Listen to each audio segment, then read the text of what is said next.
is I don't think it's on accident is my biggest issue. I don't think the reason Nevada is highest in human trafficking is on accident. I don't think it's on accident that our schools are failing. I think this is a strategic attack on our children, an attack on our country. And if this is not the final line, we saw #MeToo, we saw that, we saw the black squares, and now I need to see parents standing up, coming down to the rallies, coming down to the board meetings, making their voices heard, because if we're not standing up, if we're not holding the line, there's nothing else. We can't rely on anyone else but us to take care of us and to take care of our children. So we should come here, stand up, show up, and speak out. Do you want to say anything about like parents taking charge of their kids, leading their kids? Because there was that journalist that came out yesterday or the day before saying like we should have spicy videos for children, and here's my like, and she's like saying like, oh, because we need to educate them. They're ready. Her argument was like they're ready. She was a journalist.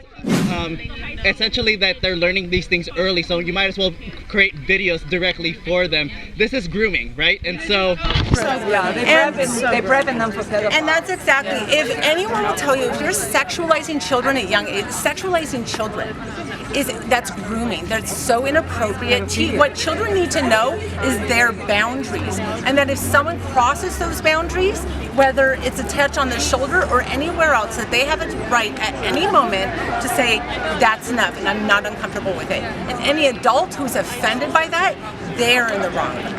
And if we're not teaching that to our kids now, and it starts with the parents teaching it to their kids, that they don't have to hug if they're uncomfortable. And also build an honest relationship with your children where they can come to you, see the red signs or the red flags. You can look into the signs of, you can read the FBI's red flag list on what to look for, but at the end of the day, it starts with the child knowing that they're a sovereign being and that no one gets to touch them.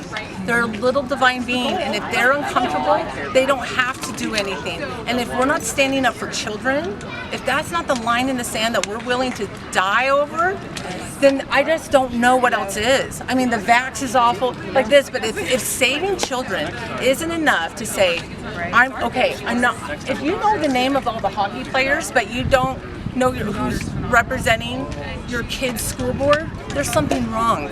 We need to adjust our values. Pay more attention. We need to pay more attention. And it starts with us. It starts in the home. It starts with being a good example to your children, upholding that in the home so that they uphold that out in society. And parents have to show up and speak out. Otherwise, these tyrants will take over. And you're making it harder on us the more you comply. If we can protect our kids, we are done as a society. We cease to exist. Yeah. This is it.